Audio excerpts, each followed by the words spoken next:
Hey, it's John Francois, and I'd like to tell you about an exciting app that will kick off your 2021 just right. It's called Shape and Foster. Now, Shape and Foster is a lifestyle development app that provides monthly actionable insight from 6 experts in mental health, financial planning, nutrition, fitness, yoga, and a life coach. Now, this applies to me perfectly because I deal with anxiety and depression. My money spending is out of control because I just like to live on the edge. I eat crappy because I don't know how to cook. I never work out. I can't do yoga to save my life because I'm not flexible. And I could use some life coaching because maybe like you, my life is a hot mess. So let's get on Shape and Foster. They have a wonderful lifestyle development program that is your one-stop shop for self-improvement. The app provides a proactive and informed approach to improving your mental well-being by enabling practices and habits to be built. Lifestyle development, if you don't know, it is about enhancing your quality of life by improving awareness, identity, and potential. One community of actionable insight that comes from our good friends at Shape and Foster. Learn from 6 pillars essential to a healthy heart and healthy mind in one unique app. So visit shapeandfoster.com for more information. You could sign up for a free 14-day trial. Hello, come on, take advantage of that. Shapeandfoster.com for your free 14-day trial.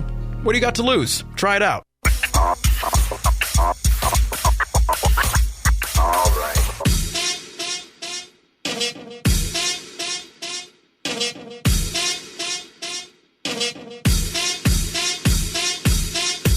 From the Big Heavy World Studios in Burlington, Vermont, this is The Anything Show with John Francois.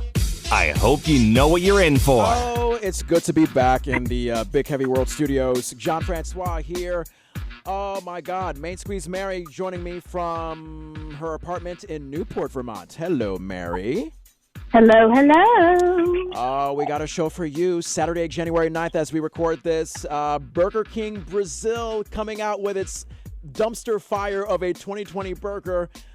We have a kid that needs assistance with his wedgie. And, oh my God, coming up in about a half hour, we're going to talk with the host and producer of the most popular independent podcast for kids, What If World, Mr. Eric O'Keefe. And we may even get a visit from one of his most popular characters, Professor Abacus P. Grumbler.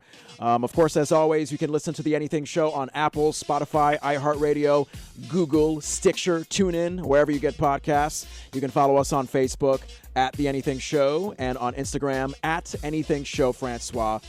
Anything Show FRANCOIS. All right, Mary, Happy New Year. Shall we start off with some messy-ass headlines? All right. Let's do that. Oh, God. All right. Well, we all like to make New Year's resolutions. 2021, I have no idea what that's going to bring. But, Mary, a recent survey says that 26% of people say they kept all of the New Year's resolutions they made last year. Mary, were there any 2020 resolutions that you actually made good with last year? No, I don't. I don't remember if I even made a resolution. Yeah. I mean, it kind of makes sense that only 26% of people follow through with their 2020 resolutions, because I felt like last March we all basically scrapped our resolution list and said, okay, how about we just don't die from COVID? How about that be a resolution? Yeah, right. Oh, God. It's just crazy. But, yep, that's the... I don't know what I guess the 2021 resolution would be maybe don't storm the U.S. Capitol and don't get arrested. Because obviously we had quite a week in news. And if you thought that 2021 was going to be a lot better than 2020, then I don't know. I mean, I feel like that U.S. Capitol incident might be an indication that we could have another dumpster fire to come. So, yeah, welcome to 2021. Oh, God. But you know what? It's funny, Mary, because even though we're in 2021, people are still looking back on 2020 and saying, wow, what a mess that was. And Burger King Brazil is probably a great example of that, because Burger King Brazil, they basically asked the question, what if 2020 was a burger? Now, I don't know, Mary. Can you stomach what Burger King Brazil came up with for their 2020 burger? Probably something terrible and disgusting. You're right. It's a chicken foot. It's sardines. It's overcooked noodles. It's thick caramel sauce. And Jell-O. And it's all served on a burnt bun. So yum, yum, yum. That is just... I mean, that pretty accurately describes 2020. Yeah, just a big mess of a dumpster fire all put together on top of another dumpster fire. And just to be clear, Burger King Brazil say, they've said that they will not serve this burger on their menu. They just wanted to clearly F with us. Yeah, what an orgasm in my belly. Overcooked noodles, sardines, chicken foot, thick caramel sauce, and Jell-O. Delicious. Oh, my God. Hey, you know what is also delicious, Mary? What? Meth. Meth is delicious. Oh, it's my favorite drug. Right? The best drug of all. A drug dealer in Australia, our next headline, he tried to get some meth to a customer who was quarantining in a hotel by posing as a food delivery guy and hiding the meth with 4 syringes inside a hamburger and a milkshake.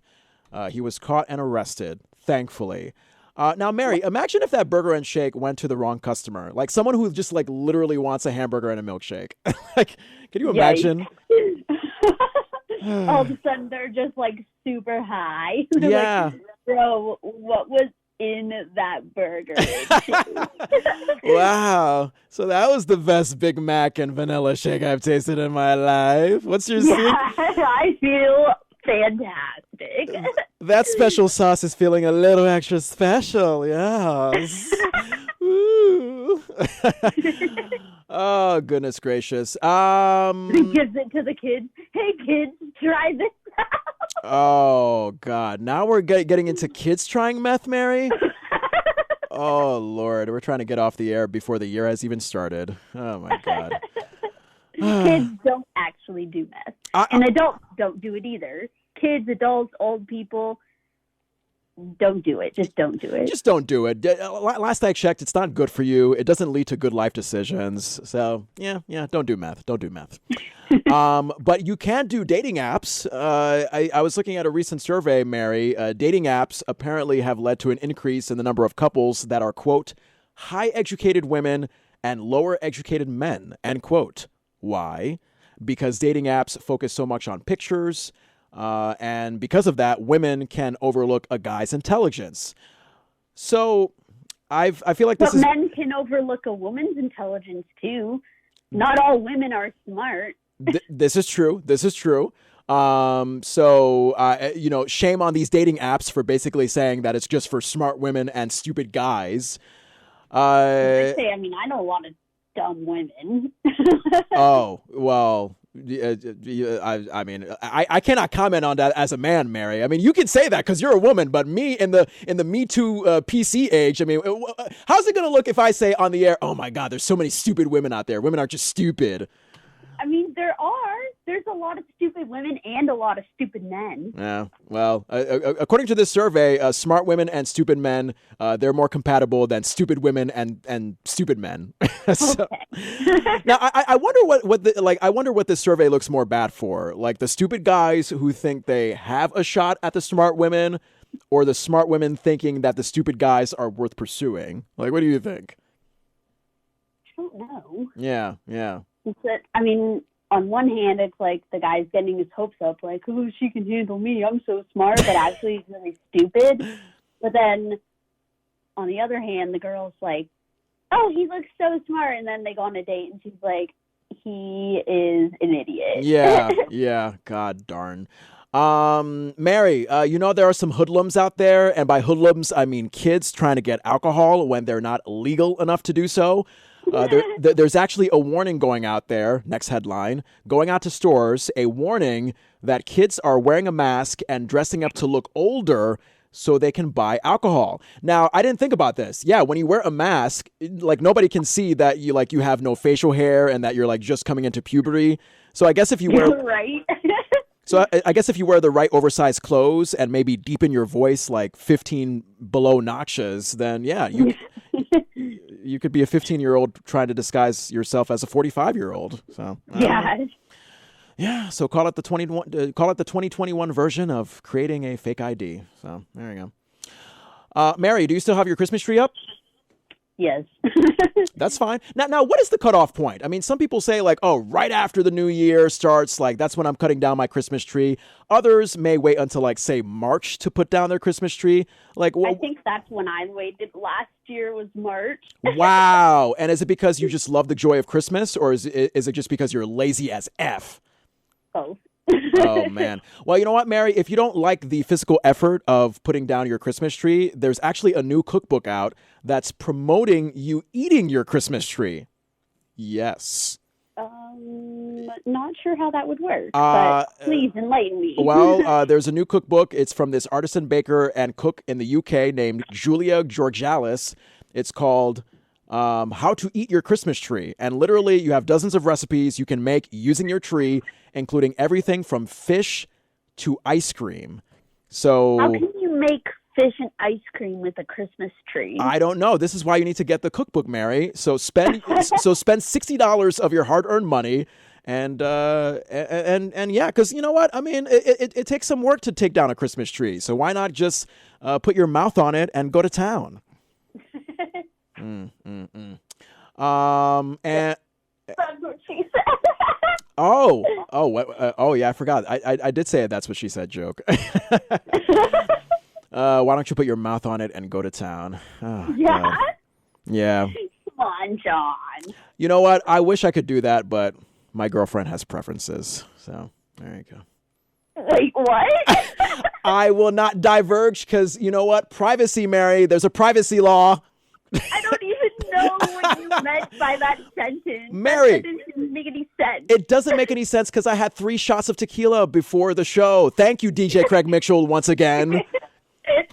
Oh, God. All right. I guess that's a good way to end off our headline segment, don't you think? Just the indication that, you know, I think so. my girl, just the indication that my girlfriend won't let me put my mouth on it. Yeah. Breaking news. I can't put my mouth on it. But what I can't Poor put, John. I know, right? But fortunately, what I can't put my mouth on is this microphone, which is allowing me to voice to you that our headline segment has just wrapped up. So if you have I know, you see how I wrapped that up into a bow there, Mary. Impressive. If you have a headline that you'd like to send me and Mary, contact us on Facebook.com/The Anything Show. You can also reach us on Instagram at Anything Show Francois. That's Anything Show, FRANCOIS. Hey, if you're just joining us, John Francois here at the Big Heavy World Studios in Burlington, Vermont. My partner in crime, Main Squeeze Mary, is joining me from her apartment in Newport, Vermont. We have a great interview, a great conversation coming up later on in about 15 minutes or so with Eric O'Keefe, who is the host and producer of the most popular independent podcast for kids, the What If World podcast. You can find it anywhere you get podcasts. We'll talk with Eric, and we may even talk to one of the most entertaining characters from that podcast. In the meantime, Mary, would you like to get viral? Yes, please. Oh, yes.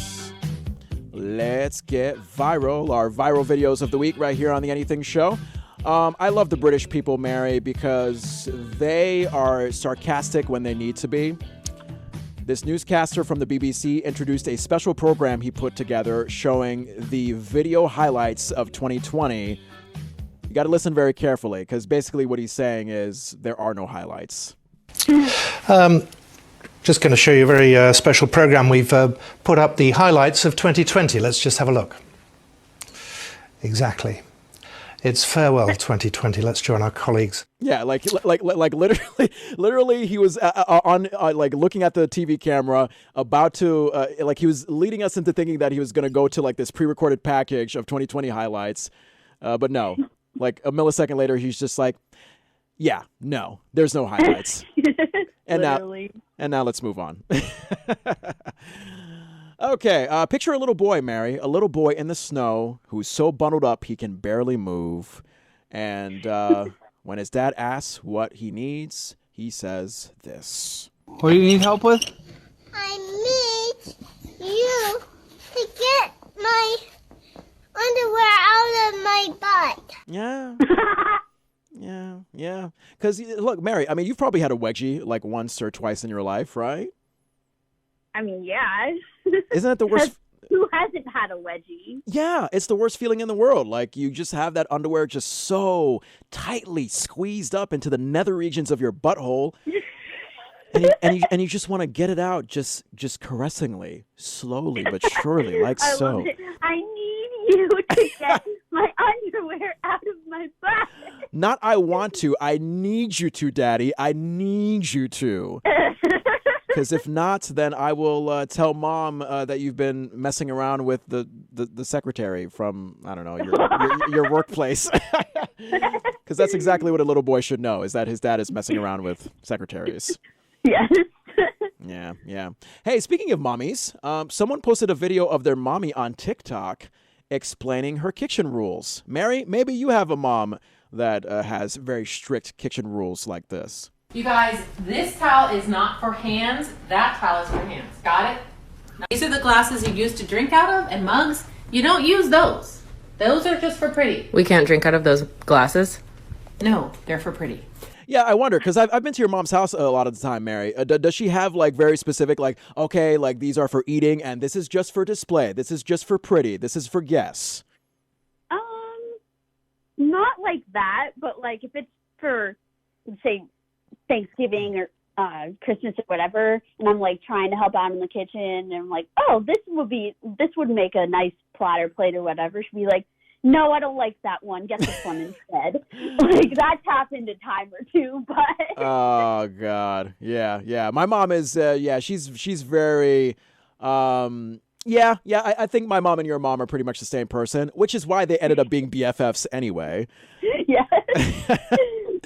Yeah, because they're just both goody two-shoe, God-fearing moms. Yeah, right. Yeah, and I think our moms are similar in that they both have, like, their specific china for the holidays. Like, does your mom have that Thanksgiving and holiday plate thing? Yeah. Yeah. So if you dare touch the Thanksgiving china on, like, say, June 25th, get ready. There's going to be pinching and spanking all over the place.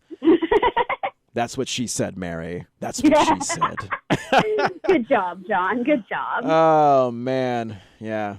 We had some great office trivia last week with our good friend Brian Sheehan from the TV. That was really fun. From the TV Trivia Podcast. So we'll be telling That's What She Said jokes until the end of time. Well, Mary, this is a fun fact about icicles that you may not know about. This is a TikTok video that I just found. Apparently, if you eat an icicle, you're actually eating this. Please don't do that.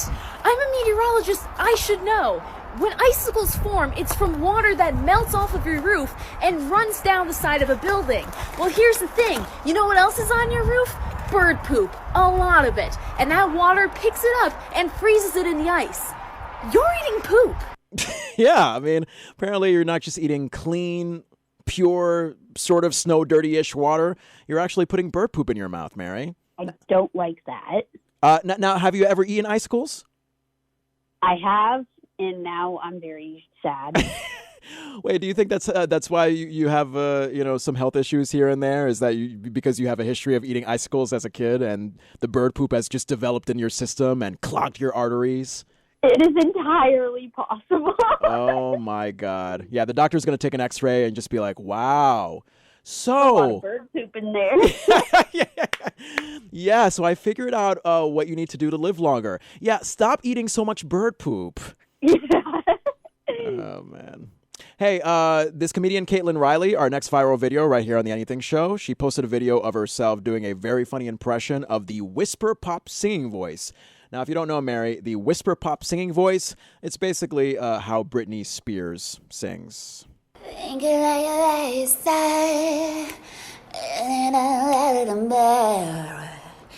Everyone is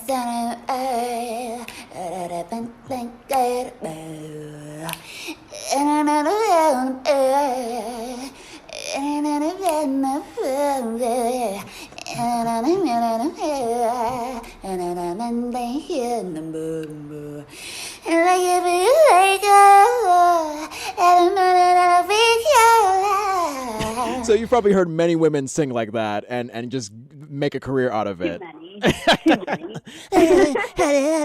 Like they're not even really saying anything. It's just like it's just that weird mousy thing. I don't know. Yep. Hey Mary, have you ever had a porch pirate, like someone who's stolen a package from your house or your apartment? Fortunately, no. Thank God. Well, in Canada, there's been this 33-year-old guy who's been stealing packages off of someone's porch.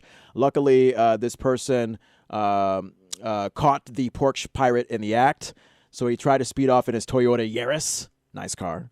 But he drove right into a snowbank, and the car did not have the power to get out. So this is a playback of the whole incident. Yeah, that's done. You're done.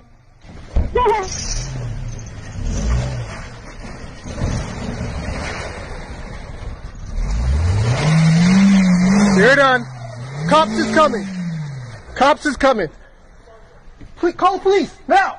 Yeah, yeah. What I was confused about is like, the cops are coming. The cops are coming. Hey, someone else, can you call the police for me? Like that. Yeah. I'm like, so the cops are coming, or they don't know yet? Yeah. You're giving this guy time to just like run out of his car and just run to God knows where. But hey, Mary. Now, how many times in your 23 years of living have you been to surgery? Surgery? Yeah. Like, have you been to surgery? Lot. Okay. So I wonder, and we'll talk about this after the video is played. I wonder if there's like just a weird, quirky thing you tend to say when you wake up from surgery. So this guy here, he just woke up from his surgery, and he was with, I guess he was with his girlfriend or his wife, and he made a very specific request when he woke up from surgery. We've been here for like 40 minutes. I literally felt like I've been here for a minute. Can you hand me the Doritos? The what? The Doritos. The Doritos. Yeah, so Mary, I'm wondering, what is the first food you would want to eat when you wake up from surgery? Like, do you wake up typically hungry from surgery? Typically, when I wake up from surgery, I wake up with pain. So that'll destroy your appetite. I don't really. I guess I don't know. I mean, if I'm hungry, like I want to eat anything, but what I most want, like when I wake up, is ice chips. I really like ice chips and with Gatorade in it, so it's like Gatorade ice chips. Wow. Damn. I like that. And I guess Gatorade would kind of make sense because I hear that Gatorades can help with hangovers. And one could argue that when you wake up from surgery, it's almost like being hungover. So. Well, I think I'm just more like the flavor than just plain water. Yeah. So this guy that we just heard in the video, he the first thing that he wants is Doritos waking up from surgery. I'm going to say for me, Mary, if I could just have an entire whole homemade vanilla frosted birthday cake with some vanilla ice cream. I know. And I say this because my girlfriend for my birthday getaway weekend gave me the best vanilla cake ice cream combination ever. And I've been literally thinking about that for like the past month or so. So if someone could give me some cake and ice cream when I wake up from, say, I don't know, heart surgery because I ate too much cake and ice cream in the first place, then that would be nice. That would be nice. All right, well, our last viral video right here on the Anything Show, we got to look at this couple in Fresno, California. They were in their car when they noticed a homeless man standing outside a McDonald's and not wearing pants. It was 40 degrees outside, so the guy... I saw that video. Oh, you did? Yeah, very sweet video. So the guy got out of the car, and here's his wife telling you what he did. My husband is getting out of the car right now, and he's gonna give this guy his pants. Then he just said he lost his cart a few months ago, and so he doesn't have anything at all. He doesn't have any clothes. He's just what he has on. Mind you, it is 40 degrees outside right now, so it is pretty cold here where we're at in Fresno. It's gonna like literally make me cry. Yeah. So, in a world of cynicism and negativity, it's nice to know that there are some good Samaritans out there. So Shouts out to that guy for helping out that homeless man. And that will wrap up our headline segment, right? Not headlines, I'm sorry. The viral videos right here on The Anything Show. Let's get viral. Yeah, still drunk from those 3 shots of tequila. Come on, John. Get through this. We have 5 more minutes. I know. Literally, all I have to do in the next 5 minutes is just press play for a pre-recorded interview that we just did with Eric O'Keefe, the host and producer of the What If World podcast, the most popular independent podcast for kids. Got to stay tuned for that right here on The Anything Show. If you're just joining us, I'm John Francois at the Big Heavy World Studios in Burlington, Vermont. Main Squeeze Mary, my partner in crime, over there at her apartment in Newport, Vermont, joining me as always. And in the next 5 minutes or so, let's see if we can speed through our tingling celebrity gossip. Oh, yes. All right. Mary, you love American Idol? You watch American Idol? I have, yeah. And when you say you have, you mean when Simon Cowell was on? Yes. Precisely. I'm right with you. I'm sure Katy Perry, Luke Bryan, and Lionel Richie are doing a great job as judges, but nothing can beat the meanness of Simon Cowell. Well, Katy Perry and Luke Bryan, they actually performed a not-so-fond farewell to 2020. I thought this was a very creative song. Let's see if I can actually find it. Here we go. Is this 6 feet on your TV channel? Will we ever see a brighter day? 2020, you have sucked. 2021, will you kiss 2020 in the butt? Good rap. We are hoping for a brighter day. 2020, can you just go the hell away? And I think it has. I mean, what do you say, Mary? Like, do you think that some of 2020 has bled over into 2021, or do you think we might? Yeah, no, it's definitely blended over to 2021. Okay. And I think it's gonna stay here for a while. Well, okay. I'm going to say at least the summer. Let's say by the summer of 2021, it'll look more like a normal year than, we'll see what happens. But yes, coronavirus is still here. And obviously we, and this will lead to my next piece of celebrity gossip. And this is just me saying it factually. Our celebrity commander-in-chief, Donald Trump, he is in fact a celebrity that got into office. He had quite a week with his supporters raiding the U.S. Capitol, and I think some arrests were made and whatnot. But before that, Mary, we forget that before the whole U.S. Capitol incident, Donald Trump made an infamous phone call to election officials in Georgia trying to overturn the election results, from the election with him and Joe Biden. And someone made a parody of Donald Trump's call to Georgia election officials to the tune of Seasons of Love from the musical Rent. Now, for those of you, and maybe Mary, Mary, do you even know what the musical Rent is? No. No. Okay. So this is the song that we're referencing from the musical Rent, Seasons of Love. 525,600 minutes. 525,000 moments, oh dear. Okay, so that's just a sample of that song. And I know that song. I've just never heard of it. Oh, okay, wonderful. So this parody will make sense. This is someone doing a parody from that Rent song and transferring it over to Donald Trump's call, trying to overturn the election results in Georgia. All I want to do is this. I just want to find 11,780 loves. One more than we have. Have they moved the inner parts of the machines and replaced them with other parts? No. Yeah, he only wants to find 11,780 votes. No big deal. No big deal. Oh, my God. And we move on, of course. This past week was Alex Trebek's final episodes of Jeopardy, and very bittersweet, obviously. He passed away not too recently. So I think starting next week, we're going to get all the new guest hosts and all this speculation of who's going to take over Alex Trebek's spot. And this is a message that Alex Trebek actually said in one of his final episodes. Here it is. Hello, ladies and gentlemen.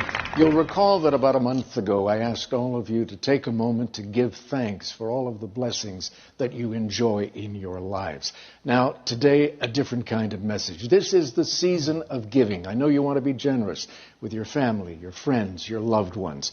But today, I'd like you to go one step further. I'd like you to open up your hands and open up your heart to those who are still suffering because of COVID-19. People who are suffering through no fault of their own. We're trying to build a gentler, kinder society. And if we all pitch in just a little bit, we're going to get there. Yeah. So, I mean, hard to believe, Mary. I mean, can you actually believe that he's... It's one thing to, like, hear his death in the news, but I guess to actually acknowledge through TV that he's gone, we won't see him anymore starting next week. It's kind of bizarre. Yeah, that's sad. Yeah, well, Alex Trebek, rest in peace. Obviously, you left quite a legacy on the Jeopardy stage, and of course, our thoughts go out to Alex's family and friends during this time. Alrighty, that wraps up our celebrity gossip right here on The Anything Show. And if you have a piece of celebrity gossip you want to send me and Mary, Facebook.com/The Anything Show, and Instagram @AnythingShowFrancois, Anything Show FRANCOIS. Hey, John Francois here at the Big Heavy World Studios in Burlington, Vermont. Partner in crime, Main Squeeze Mary, joining me on the phone from her apartment in Newport, Vermont. Right about now, we are going to feature a conversation that I had with Eric O'Keefe, who is the host and producer of the What If World podcast. Now, What If World has been classified as the most independent podcast for kids, or the most popular independent podcast for kids. You know, Mary, it's kind of ironic that I'm talking about a kids podcast as I'm trying to recover from 3 shots of tequila. Yeah, that's a great role model for you kids. Drinking tequila before you get on the air. You're great. Don't do that, kids. Do not. Hey, take meth, but don't take tequila. No. We kid. Neither is good. Meth or tequila, very, very bad. Reading. I'd say meth is probably worse than tequila. Yeah, arguably. So, so no to tequila. Hell no to meth. And yes to staying in school and not having sex until you're married. Yeah. Rules to live by. Yeah, words to live by. Absolutely. All right. Well, as we get into our conversation with Eric O'Keefe from the What If World podcast, as always, Mary, it's been a pleasure, and I'll see you next time. Let's hope that 2021 isn't as much of a crap show as 2020. Yeah, we'll see. Later. Bye. I'm casting a spell on you, so you'll listen to Mr. Eric's podcast, What If World. He turns your kids' questions into stories. Questions like, what if a pirate and a ninja got along? Or what if a fairy turned into a giant? What If World is improvised stories for kids, with real lessons behind them. Find it wherever you listen to podcasts. Yeah, I thought you were just a giant. Well, I got better. Okay. Hey, it's The Anything Show. I'm John Francois here, based in Lyndonville, Vermont. And my special guest right now, joining me from Los Angeles, California, it is Eric O'Keefe, the host and producer of the What If World podcast, which is the most popular independent podcast for kids. You can find it wherever you get podcasts. Hey, Eric. Hey, John. Thank you so much for having me. I'm really excited to be here. I love Vermont. I used to visit in the summers. I know Vermont in the winter isn't quite as pleasant, but it's still so beautiful. I wish I could just hike around there.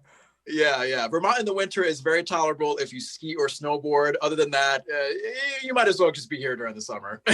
Yeah.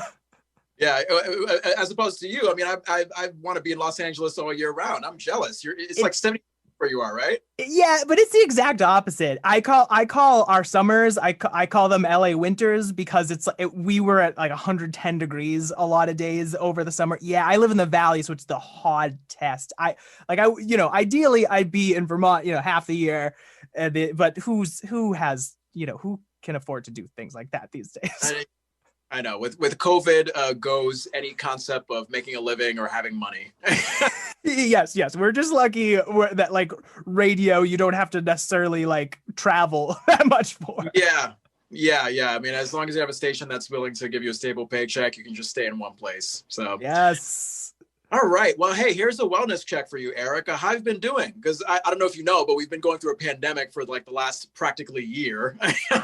I have noticed, the one thing that I have going for me is that my first child, my son Callum, was born last October 2019. So we were kind of in like heavy parenting mode, and then a pandemic hit. So we're like, okay, we're just seeing people slightly less often than we were before. I mean, obviously it's been really hard for everyone, but like, I know that we personally are just so privileged and so lucky. And, I do my best to like make donations where I can and try to keep sending out positive messages through my show, because otherwise, what am I doing here? Like, I want to try to walk the walk and talk the talk a little bit.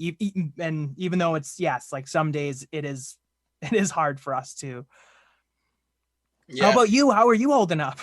Oh God, I'm thankful to still have a job. As we discussed, when you work in commercial radio during a pandemic, it may not be the most stable of professions, but I'm one of the lucky essential workers that has had a job, for the past almost year.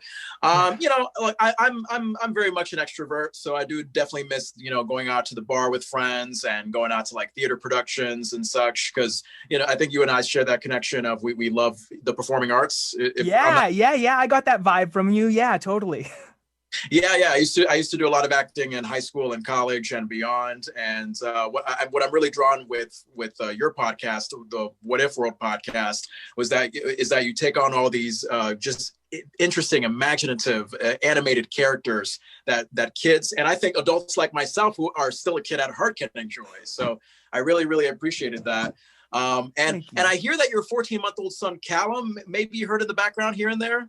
Definitely. I mean, I try to edit when he's, quiet or calm or whatever, but he often makes it in. Right now, my wife was very generous. She took him for a walk, so we probably won't hear him unless they come back early.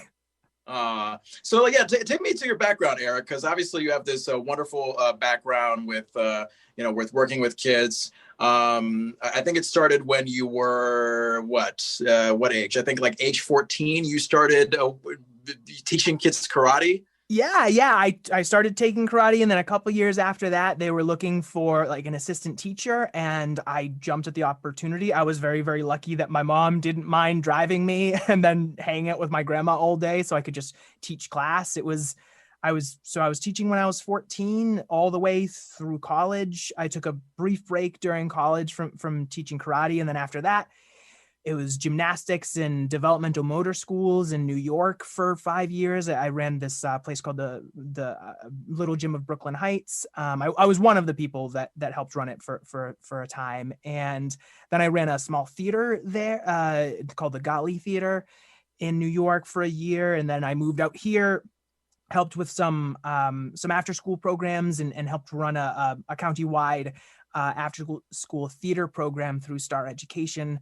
I've just worked with kids most of my professional life, and also been trying to do the acting stuff, always been like grinding that out as well at the same time, which is fulfilling in one way. But when I started What If World, it just kind of felt like I was finally combining my two greatest passions, performance and working with kids. And now I'm able to kind of reach a larger audience and luckily work from home while getting to spend more time with my son. And I've just been incredibly fortunate that people have taken to the show and that I've been able to stay independent and keep doing it, just by like the skin of our teeth, and mostly also because my wife works a steady 9-to-5 white collar job. And so, I'm just so lucky that my path has led me here. Yeah. Two questions I have for you, and I think I'm going to try to roll them up into one big question. One, what drove the passion to work with kids? I mean, especially as a 14-year-old, because I don't know, I'm imagining myself as a 14-year-old, and I probably have no patience for kids younger than me. I'm thinking that they're lame and unbearable. And how did you? Well, let's make it a two-part question. Part one: how did you? Where did that passion from kids start from at that teenage stage of yours? Gosh, I honestly, no one has ever asked me that question, and it's really awesome to hear it. My real passion comes from I hope this isn't an overshare, but my mom, people in my family as kids had a really very tough childhood. Like I was very lucky. My mom was amazing. My dad was amazing. But I know that they came from homes where things just weren't always perfect for them. Their parents tried their best, but just the outside circumstances, things that were going on. My mom had some trauma, and she talks about it freely now. It's not like this big dark secret. It's just that she didn't have a great childhood in some ways, and she told me about those things from a young age. She wanted to prepare me for the world and let me know that it's okay to feel bad sometimes, and it's okay to stand up for yourself sometimes too, and not let yourself be defined by bad things that happen to you. And I so loved the way that she brought these things up to me, but it also instilled in me a sense of like I need to do everything in my power to like prepare kids too, and like help them protect themselves and deal with things emotionally and physically, just everything that they go through in their life. And so I've always just felt, I'm not really fond of the book Catcher in the Rye, but I'm fond of the idea of the Catcher in the Rye. Come on. No, okay. I loved that book back in high school. Back in high school I did, but I bet if you reread it now with like 2020 eyes, you'll see some things that bother you about it. But just the idea of like that person running through the field, like catching the children, like that, I just felt like I was like that in high school. Really, it spoke to me so strongly. I was like, that's me. Like my mom needed a Catcher in the Rye. Like people in my family, other people needed that, like just that help, so that they could grow up to be like happy and healthy people. I mean, she's lucky that she did. Like she lives a great life now, but she's had to show so much strength to get there, and her strength, sort of became my strength and became my passion to help other kids.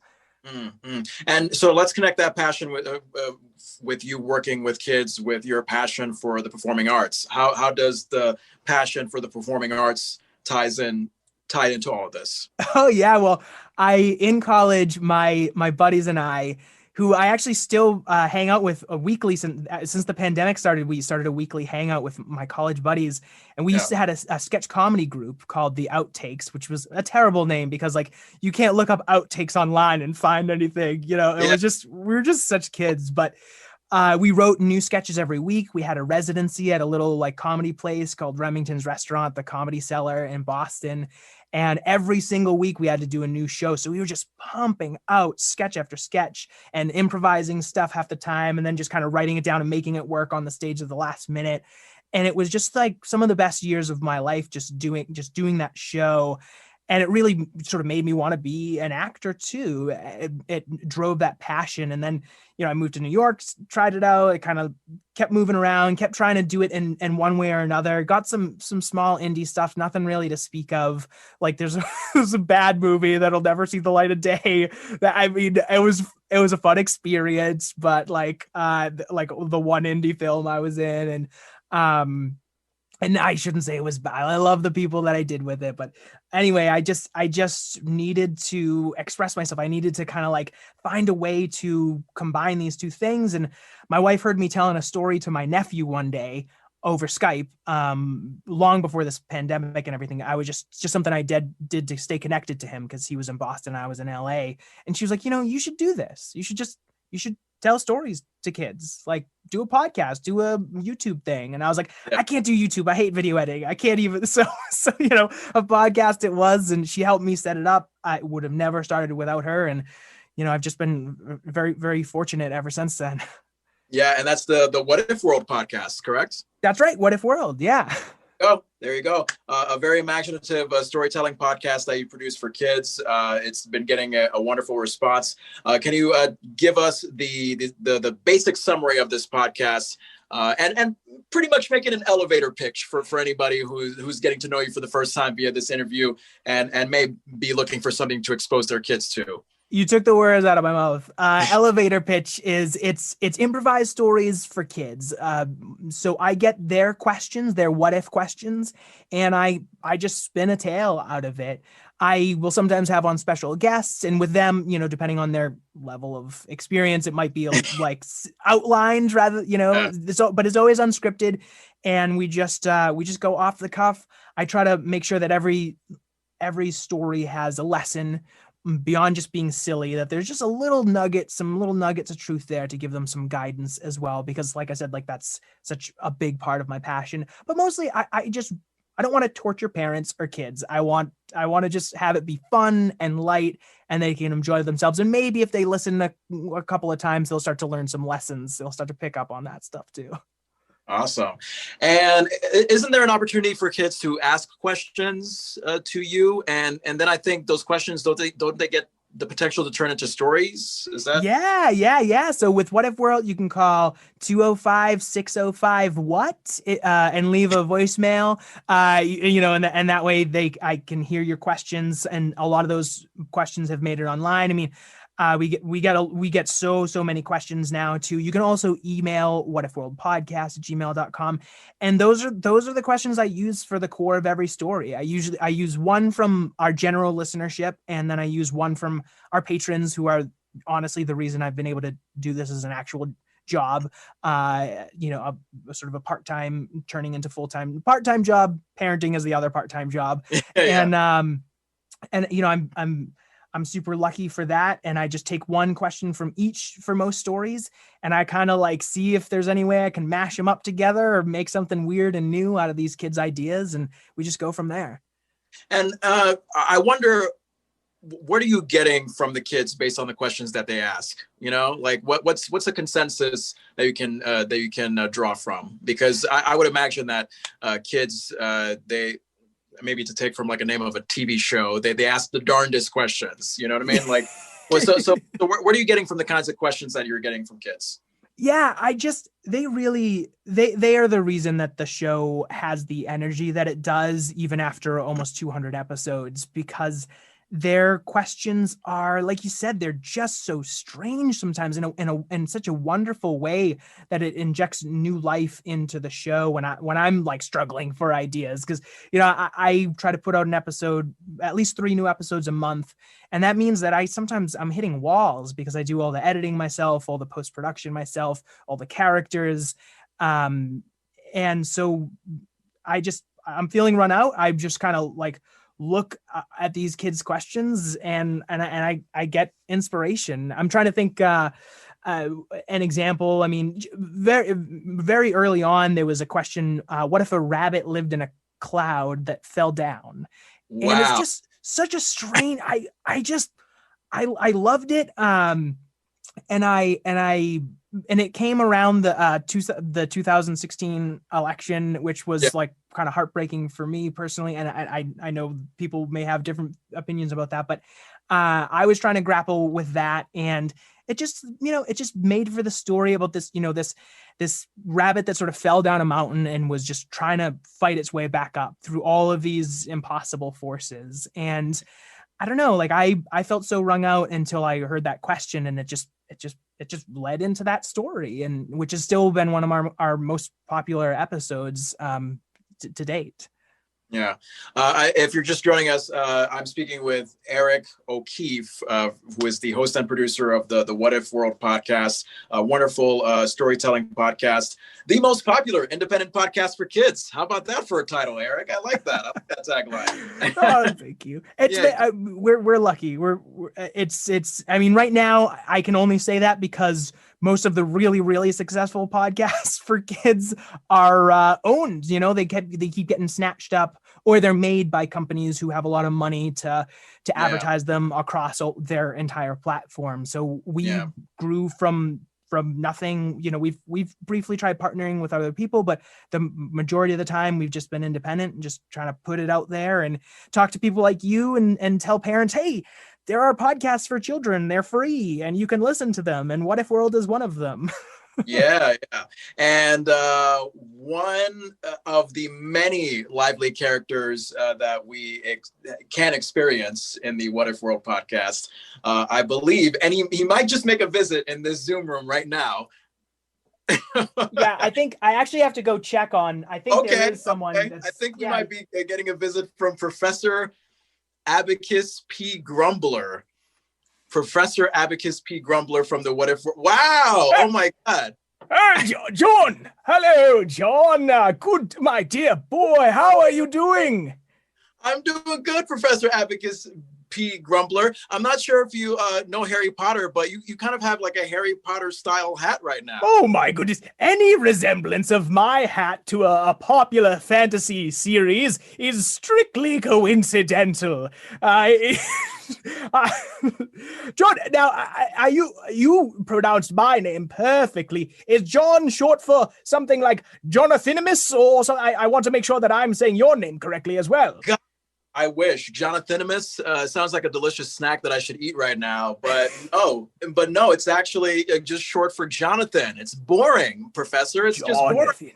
It is not boring. It is wonderful because it is who you are. And I can tell that you are just a wonderful soul. You're brimming with light and energy. And you know what? Although there are lights glowing above you. Is that what I'm... Yeah, okay, yeah. But it's within you as well. It's with. I can tell it's in there too. All right.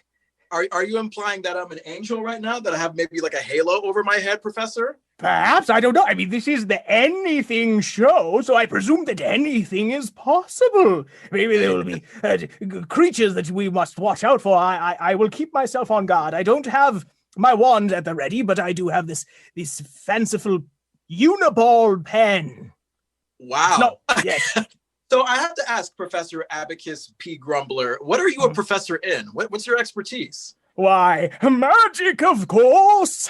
I run the Observatorium, a school in What If World that teaches magic, among other things, like, being a human and having empathy for others, and also how to undo the magic that you cast when you accidentally turn people into pots and pans and uniball pens. I'm so sorry. I'm so sorry. So what's the magic trick that your students most request? The magic trick that they want to learn the most from you, Professor? Oh, I would say that would have to be teleportation.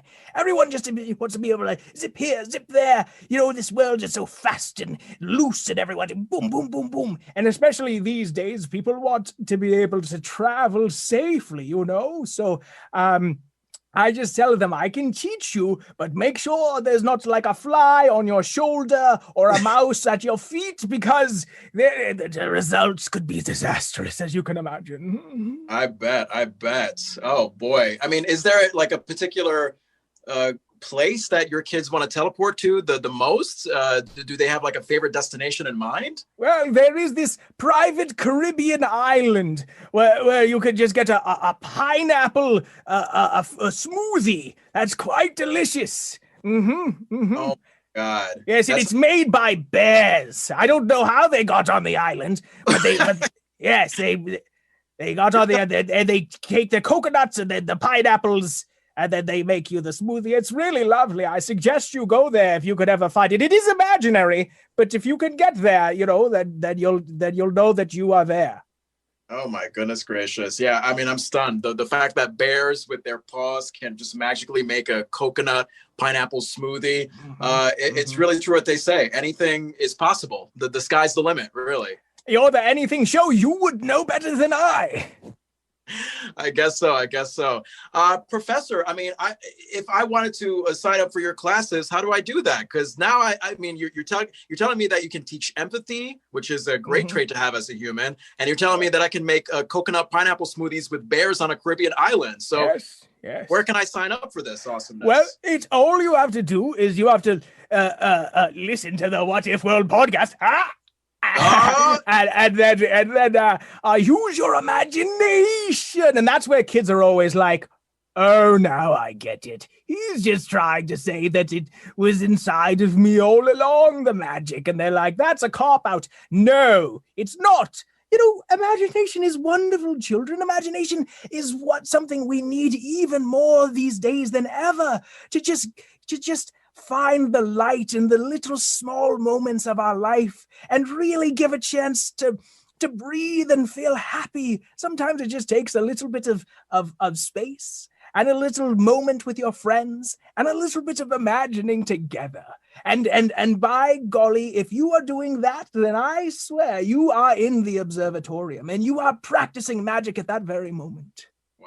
Wow. Very profound words, Professor Abacus P. Grumbler. You know, I feel like I'm in the presence of a celebrity. Do you mind if I take a screenshot with you? And Professor, can I just request you make you're just the most goofiest, but also most intelligent professor face that you can ever make. Right. There you go. Me and Professor Abacus P. Grumbler. Oh, thank you. Did I do it? Yeah, I did. Yeah. So I'm definitely going to post that facebook.com/theanythingshow and on our Instagram @anythingshowfrancois. I mean, if people want to follow the What If World podcast on social, how can they do that, Professor Abacus P. Grumbler? You can go to @WhatIfWorldPodcast on a thing called the Facebook.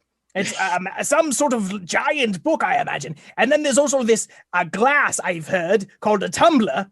And it's the same place. It's the What If World podcast. It somehow exists simultaneously in two separate places. Also, there's a home of birds.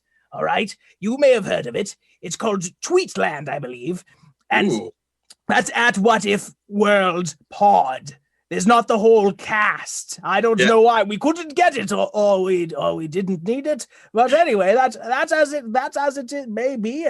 And What If World podcast, really, if you just type that in to one of your magic boxes or your little magic rectangles, then you'll find us. Yes, you'll find us.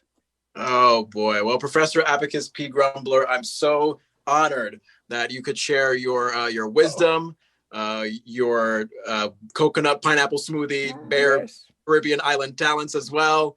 And I will certainly be looking out for the What If World podcast, wherever you get your podcasts, just to have your positive aura beaming into my ears. Oh, Jonathan, I am honored. I am honored because you have spent some time with me today and brightened my life. And it has been a wonderful, wonderful outing.